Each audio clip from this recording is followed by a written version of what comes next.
Can you believe it? My own son, the fire chief of our town, was the one who had to break down the door, only to find his father and his wife glued together by industrial superglue. This wasn't a joke. It was the moment the entire Cedar Park neighborhood in Austin, Texas held its breath as two traitors were dragged out into the daylight.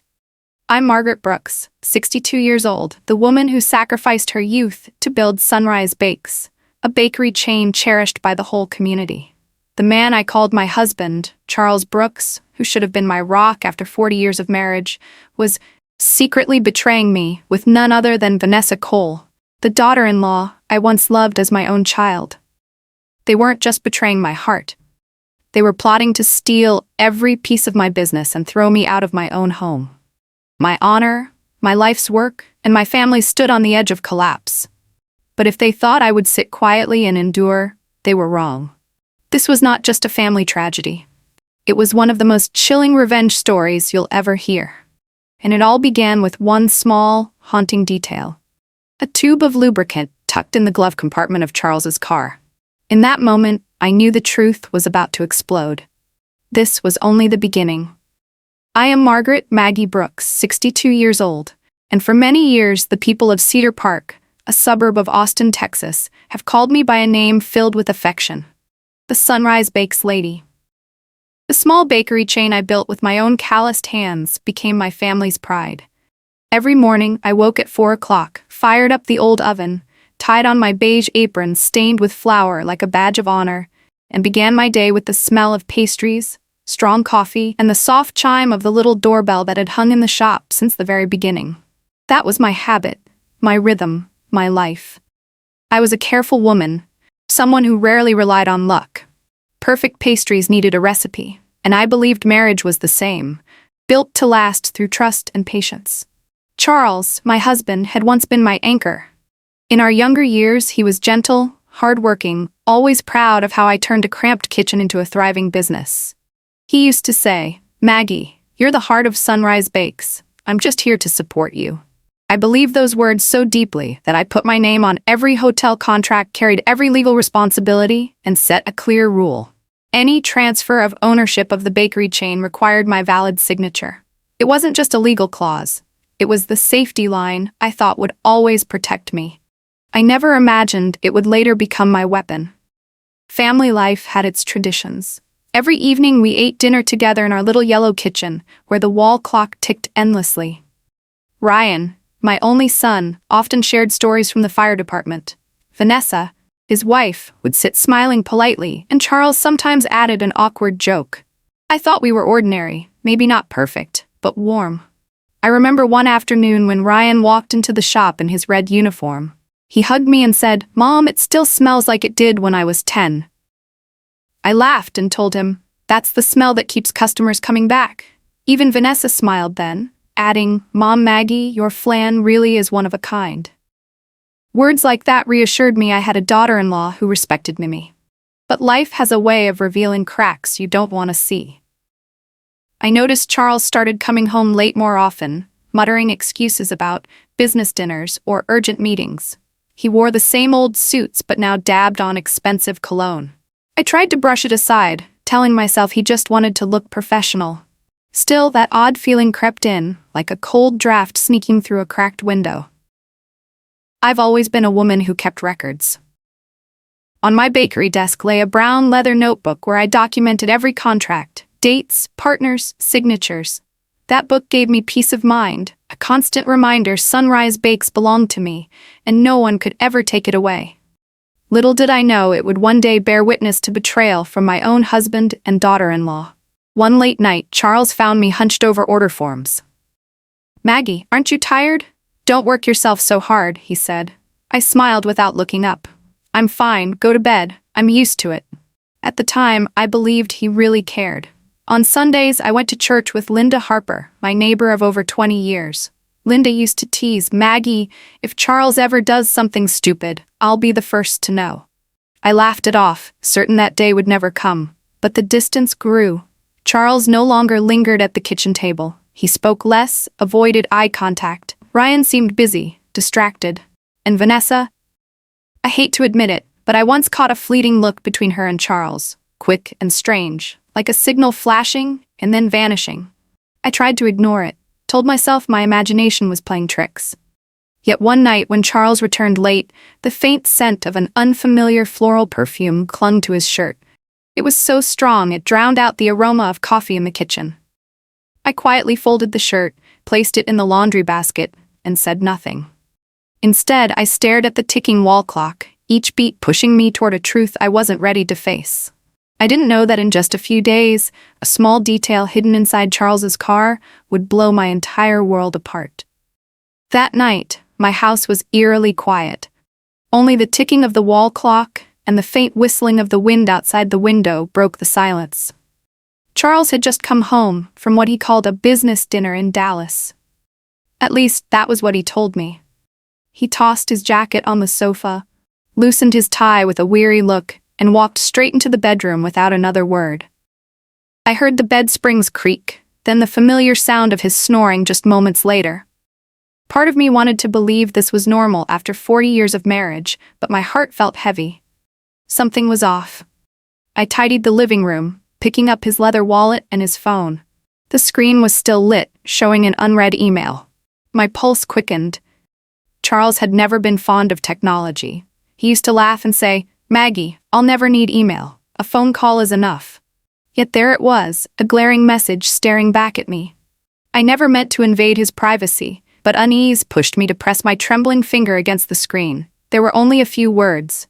Email, 11:47 p.m. "You were incredible tonight, Dad." I froze. My eyes locked on that line as if it were glowing, every letter cutting into me like a knife. Dad, who would call my husband that way? And worse, what did incredible tonight even mean? I sank into the chair, covering my face with both hands. In that moment, the image of my devoted, faithful husband shattered into fragments. From the bedroom, his steady snore carried on, and to me it sounded like a cruel lullaby. I stood, my legs trembling, my body cold all over. I carefully placed the phone back where I had found it, but my heart could never return to where it once was. The next morning, while doing laundry, another clue appeared. In Charles's pants pocket lay a folded receipt. I opened it and bold letters stared back at me. Steakhouse San Antonio. My chest tightened. Just last night he claimed he was in Dallas. My eyes scanned the details. A table for two, a bottle of expensive Cabernet Sauvignon, 2 entrees. That was the same wine he once gave me for our 10th anniversary. A sweet memory now transformed into proof of betrayal. My hands shook as I raised my phone to capture a photo. The image saved into my camera roll like a permanent scar.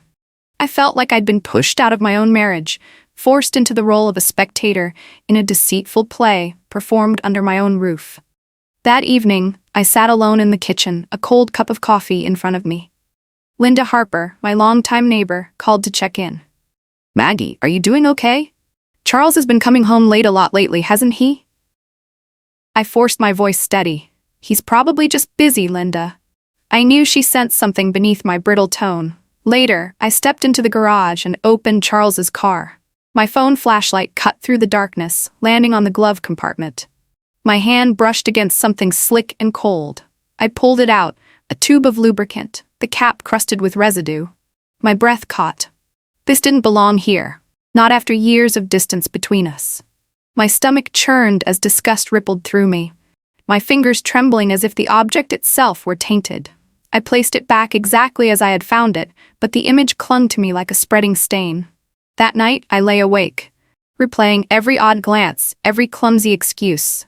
Suddenly, the pieces formed a darker picture. Charles was no longer the man I thought I knew, and whoever that other woman was, why did she call him Dad with such tender affection? I knew I could no longer keep pretending. A terrible secret was hiding within my family. But worse was coming.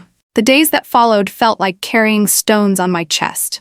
I still woke at 4 in the morning, lit the oven, kneaded dough, prepared trays of flan for the downtown hotel order. Sunrise Bakes was still bustling.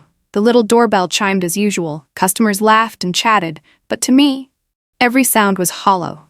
I smiled and made small talk, yet inside I knew I was walking into a silent war no one else could see. And soon, the storm broke in relentless waves that forced me to face an even harsher truth. One afternoon, while checking invoices, my phone buzzed. A message from Tom Keller, the the private investigator I had quietly hired. His words were blunt. "Maggie, you need to see this." I opened the file, and my heart stopped cold. Photo 7:32 p.m. Charles holding Vanessa's hand as they walked into an upscale restaurant in downtown Austin. I zoomed in on the woman's face. There was no mistaking it. It was Vanessa, my daughter-in-law, my son Ryan's wife. My chest tightened as if a knife carved straight through. The betrayal wasn't just a suspicion anymore. It had form, it had color, it had the glittering lights of a restaurant where they carried themselves like lovers on a stage.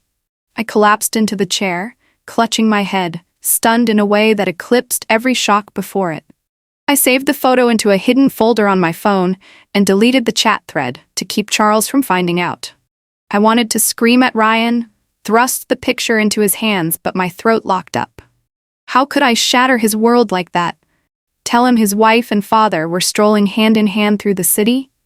I stayed silent, swallowing the poison, wearing the mask of calm each time Ryan stopped by the bakery. But in my eyes, Vanessa was nothing more than a shadow of deceit. A week later, Tom sent another message. This time it wasn't a restaurant. The photo showed Charles and Vanessa leaving a downtown office building, clutching a thick stack of papers.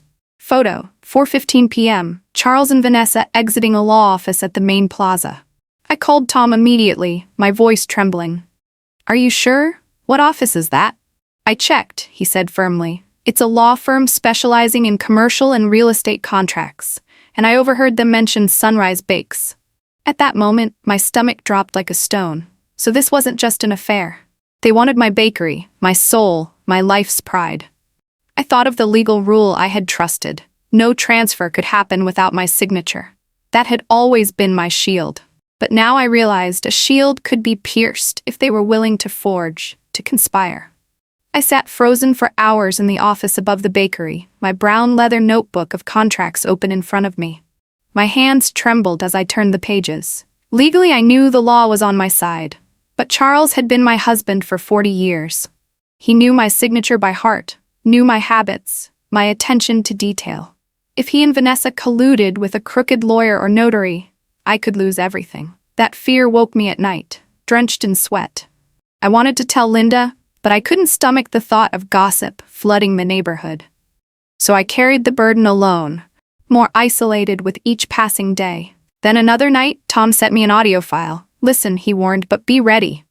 My heart pounded as I pressed play, headphones tight against my ears.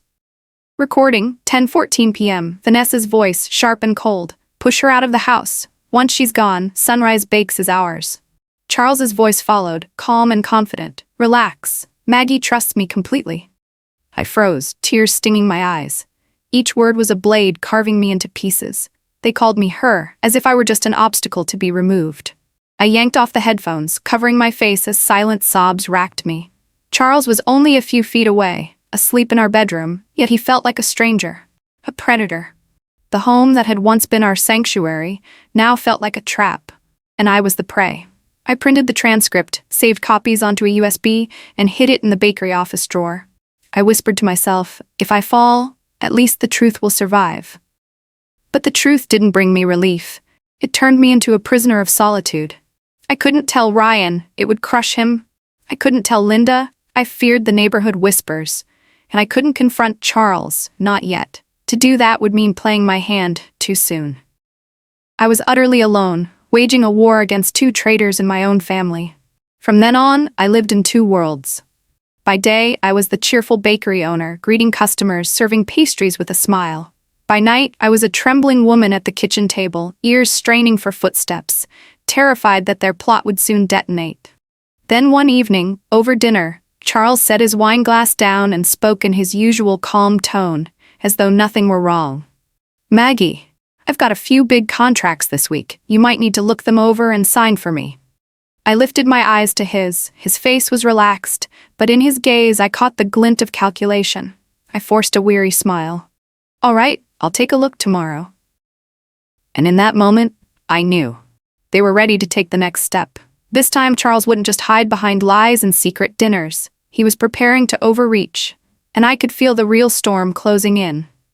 The days after Charles handed me that vague stack of contracts, my mind spiraled into confusion. I was no longer simply doubting an affair. The truth was becoming clear. Behind the betrayal was a carefully calculated scheme, a plan to erase my place in the family and strip Sunrise Bakes from my hands. I arranged to meet Tom Keller again at a small cafe on the corner, the same place I often went when I needed a break from the bakery's noise. He arrived with a thick envelope, placing it on the table with steady hands, though his eyes betrayed hesitation. I opened it, and the photos spilled out like tiny blades. In them, Charles and Vanessa sat across from a lawyer in a gray suit, thick contracts spread on the table, highlighted in red. Their faces weren't strained or worried. They were glowing, as if discussing the project of their dreams. Tom leaned closer and lowered his voice. "I've been tracking them. They're preparing paperwork to legitimize the transfer of Sunrise Bakes. The notary they're using is known for turning a blind eye. If this goes through, you could be cut out entirely." I felt the blood drain from my face. Sunrise Bakes wasn't just a business. It was my soul. Thousands of mornings spent kneading dough before sunrise, nights spent drafting hotel contracts, the laughter of regulars who came in for the smell of warm pastries.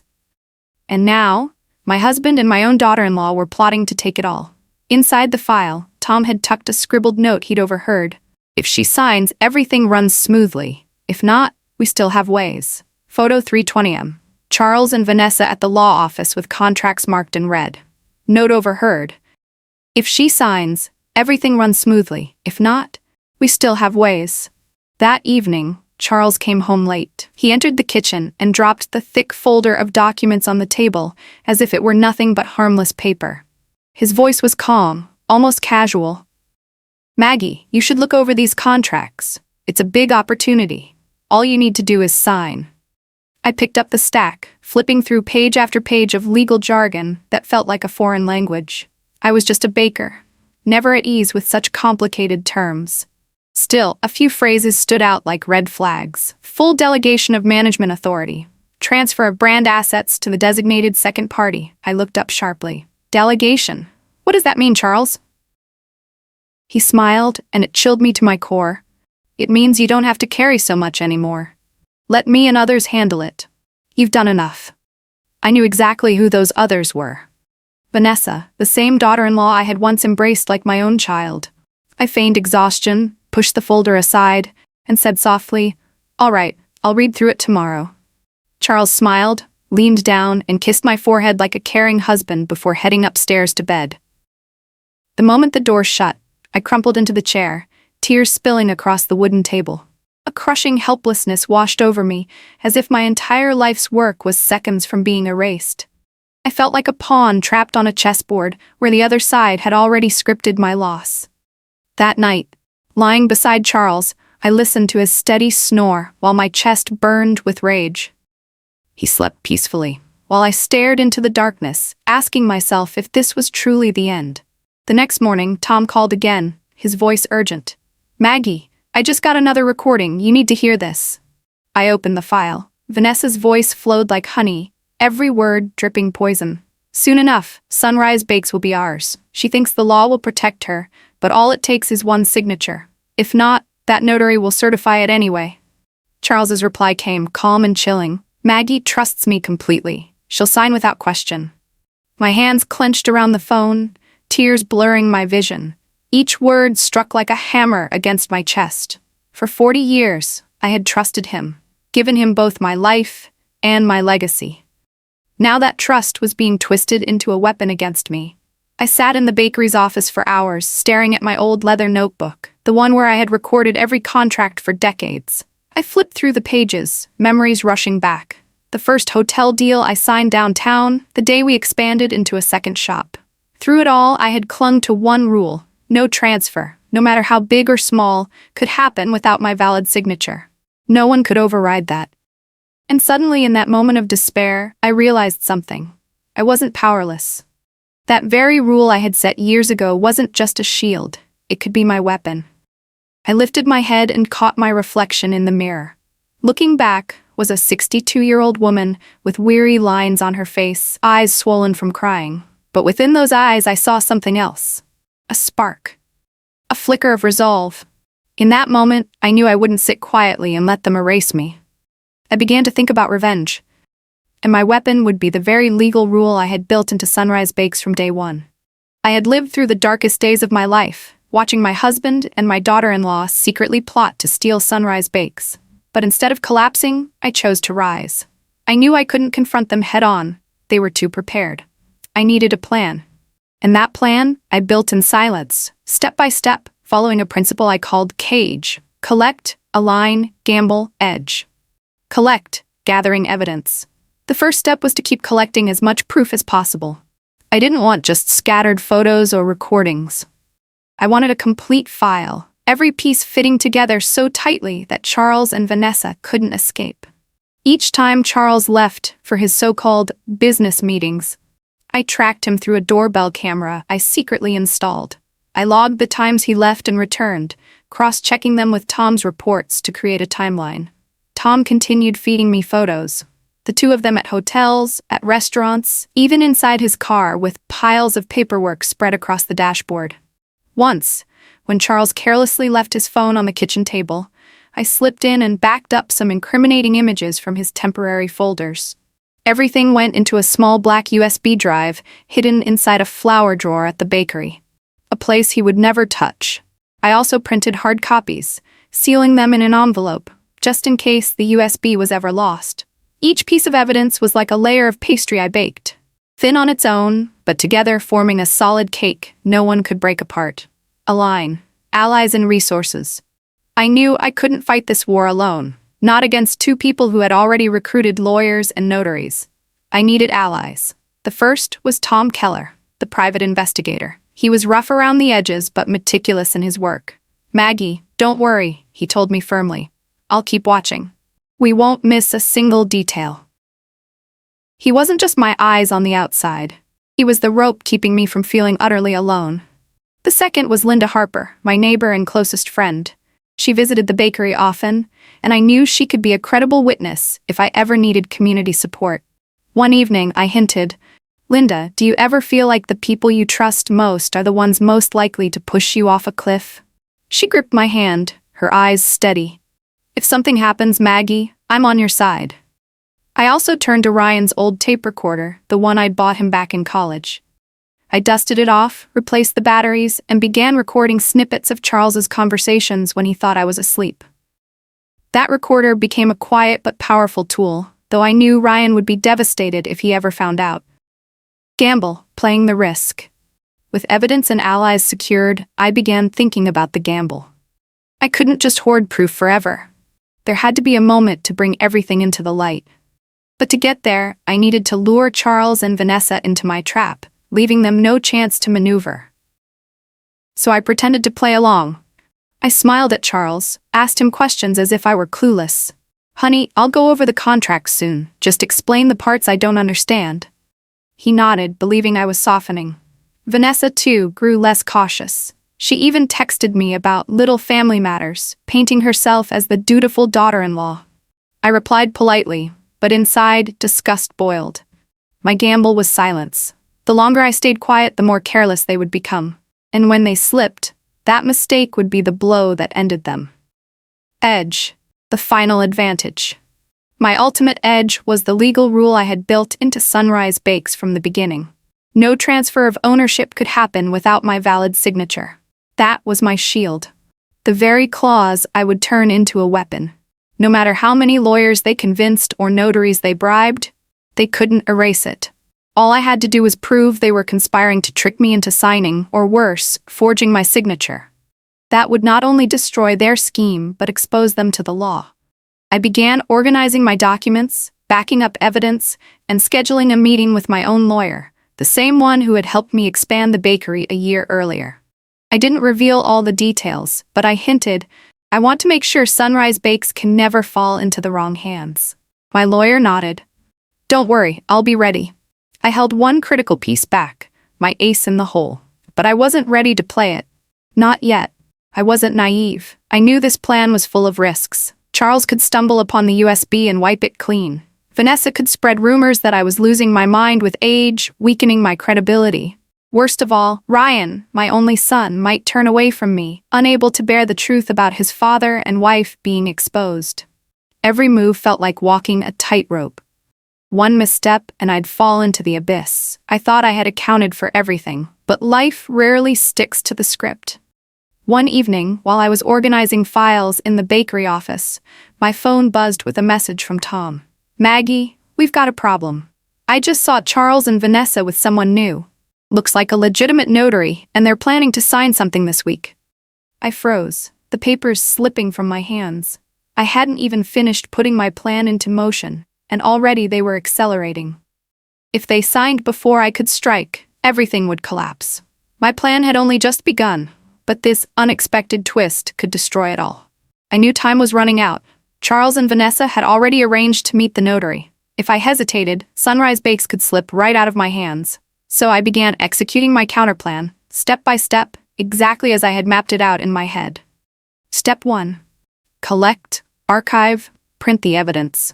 I spent night after night organizing everything into a complete case file. Every photo Tom provided, every recording, every printed email and restaurant bill.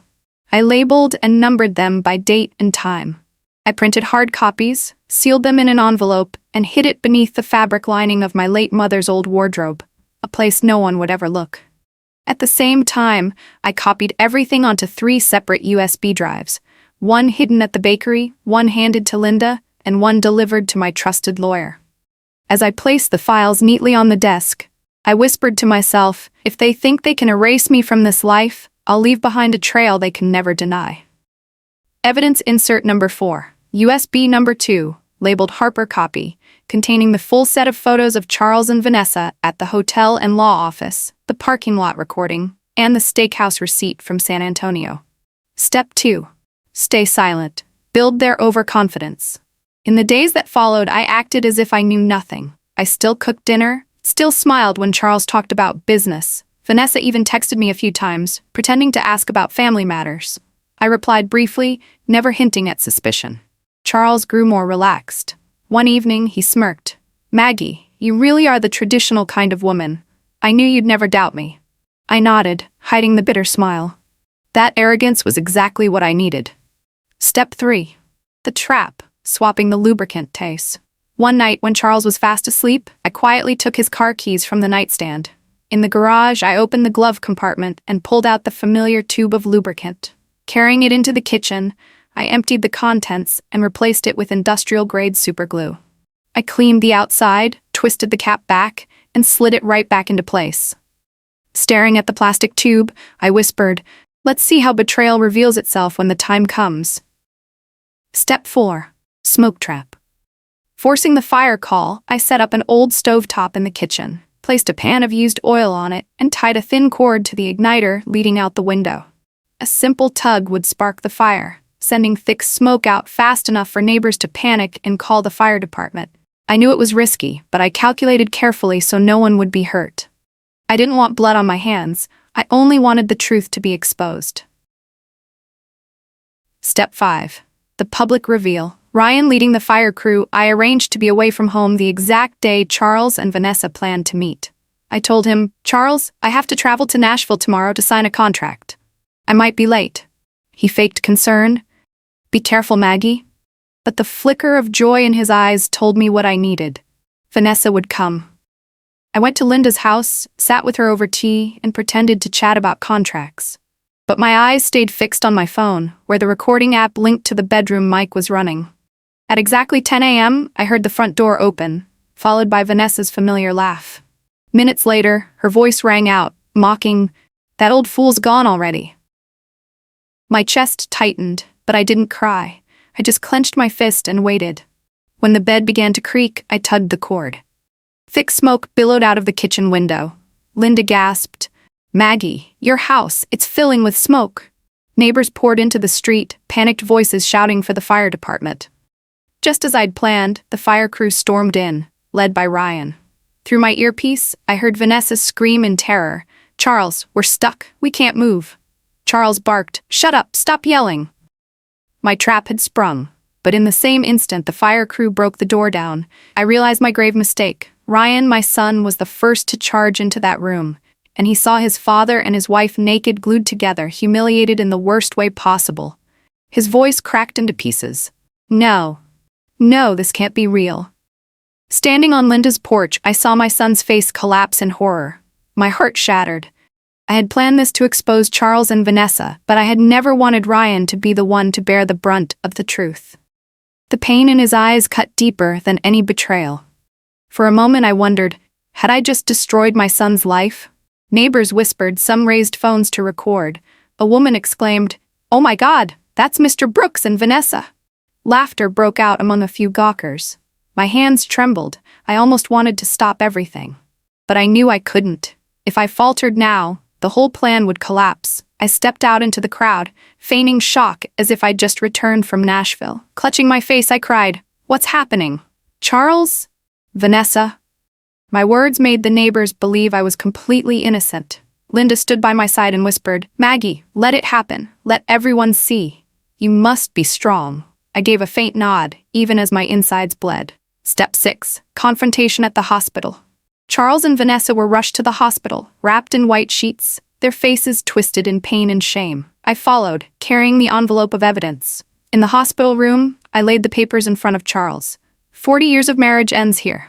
I want a divorce. This is the evidence. Sign it. Charles's hands shook, his face pale. Vanessa burst into tears, looking desperately at Ryan, but he turned away, his eyes stone cold. Step 7. Cutting off the legal scheme. Before leaving the hospital, I delivered the duplicate USBs to my lawyer and to the hotel partner. I knew that any fraudulent contract Charles and Vanessa had been preparing would be voided immediately. But I also knew the fight wasn't over. Charles still had ties with the notary, and Vanessa was ruthless enough to scheme again. That night, as I sat in the bakery office, my phone buzzed. A message from Tom appeared. "Maggie, bad news. They're not done. The notary is rescheduling, sooner than we thought. We only have one last shot." I clenched the USB tightly in my hand. I knew it was time to make my one last move. That morning, I walked into the downtown law office with a brown leather case in my hand. I was no longer the trembling, desperate woman of weeks past. Today I moved with clarity and resolve. Outside, the Texas sun blazed, but inside me, I was cold as steel. Charles and Vanessa had already arrived. He wore a dark blue suit, his hair neatly combed, his face calm. Vanessa was dressed in a cream-colored business dress, her heels clicking confidently against the tile. Beside them sat a middle-aged notary and a lawyer in a gray suit. On the table, the contract lay open, waiting only for the final signature to transfer Sunrise Bakes. As I pushed open the door, Charles frowned. His voice was stiff, forced. "Maggie, what are you doing here? This is my business." I stared straight into his eyes. "Your business." "No, Charles, this is my life, and today everyone here is going to see the truth." I set the case on the table and pulled out neatly organized folders. I switched on the small projector, casting light across the white wall. First appeared a screenshot of a short email. "You were incredible tonight, Dad." The room fell silent. Vanessa's head dropped, while Charles gripped the arm of his chair so hard his knuckles turned white. I clicked to the next slide.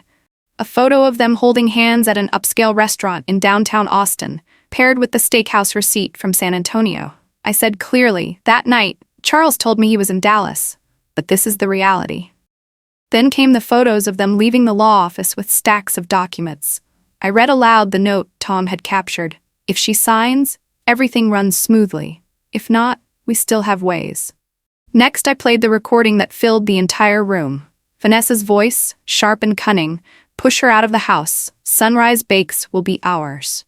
Charles's voice followed, cold and certain. "Maggie trusts me completely." The room froze. The notary cleared his throat, visibly uncomfortable. The lawyer in gray darted his eyes toward the door, clearly regretting the trap he had stepped into. But I wasn't done. I opened the USB and played video clips from my doorbell camera. Vanessa sneaking into my house when I was away, her blurred figure whispering with Charles in the living room.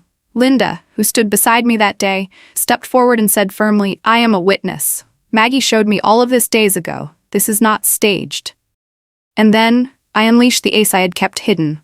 The recording Tom had risked everything to capture in the hotel parking lot. Charles's voice, arrogant and sure, "If Maggie doesn't sign, I'll forge her signature. No one will ever know." Then Vanessa's voice, cutting and cruel, "That stupid old woman is worthless, except to be pushed aside." Their words echoed through the room, undeniable. The notary stiffened, then spoke with authority. Mr. Brooks, Miss Cole, these statements are enough for me to report you to the authorities. This is not a legal transaction. It is conspiracy to commit fraud. Charles shot to his feet, barking, "This is fabricated. She made it all up." But his protest was weak, drowned by the sound of his own voice from the recording. Vanessa burst into tears, running toward Ryan, my son, who had just walked in, summoned by me. "Ryan, you have to believe me. I was forced." Ryan stood there in his fire department uniform, his eyes blazing red with fury. His voice was low but heavy as stone. "No one forced you to hold my father's hand in that restaurant. No one forced you to call my mother a stupid old woman. Vanessa, from this moment, we are finished." The room exploded with the weight of truth. Charles hung his head, sweat dripping from his brow. Vanessa collapsed into a chair, her sobs shaking the air. I pulled another folder from my case and slammed it onto the table. It was the divorce papers, already prepared, alongside the legal contract reaffirming Sunrise Bakes as mine alone, valid only with my signature. I stared directly at Charles. "You betrayed me, betrayed this family, and tried to steal my life's work. Today it ends. Sign this and get out of my life." Charles trembled, but faced with the mountain of evidence, he had no choice. He signed. Ryan turned his back on Vanessa, his voice broken but resolute. "And you, Vanessa, I'll be filing for divorce. Our path ends here." The notary stood, folding up the fraudulent contract. His tone was severe. "All documents they prepared today are void. I will immediately report this matter to the Bar Association and the authorities." The lawyer in gray kept his head low, hurriedly gathering his papers, desperate to avoid the eyes of everyone in the room. As I walked out of the office, I heard whispers ripple through the hallway staff. Mr. Brooks was having an affair with his daughter-in-law. Mrs. Maggie exposed them all. How disgraceful. Each whisper cut into their dignity like knives, but to me, it was justice ringing clear. I lifted my head beneath the midday sun. After everything, I had kept Sunrise Bakes, kept the truth, and kept myself intact. Charles and Vanessa had lost everything: marriage, dignity, their place in the community. Justice had been served. After the showdown at the law office, word spread like wildfire. Within days, Cedar Park was buzzing. From the corner coffee shop to the neighborhood grocery store, everyone whispered about the scandal, the affair, and the plot to steal Sunrise Bakes. Charles became a name of ridicule. He lost his consulting work, was expelled from the local business association, and his partners cut ties without hesitation. Old friends avoided him. No one invited him to weekend gatherings anymore. He lived quietly in a small rented apartment on the outskirts of town. His face gaunt, his eyes stripped of the confidence he once carried as a respected man. Vanessa's fall was even worse. After Ryan filed for divorce, she lost her foundation, her family, and her standing in the community. Some regulars at Sunrise Bakes said they spotted her slipping out of town, dragging a suitcase, like someone fleeing the wreckage of a shameful past. As for me, I returned to Sunrise Bakes, the bakery that had sustained me for 40 years. Customers came in greater numbers now, some out of sympathy, others out of admiration for my resilience. I signed a new contract with a major hotel in downtown Austin, solidifying Sunrise Bakes as a trusted brand. Each morning, as I opened the shop and breathed in the sweet aroma of fresh pastries, I felt peace settle in my heart. Ryan, my son, slowly found his footing again. The betrayal by his father and his wife left scars, but it didn't break him. If anything, it made him stronger.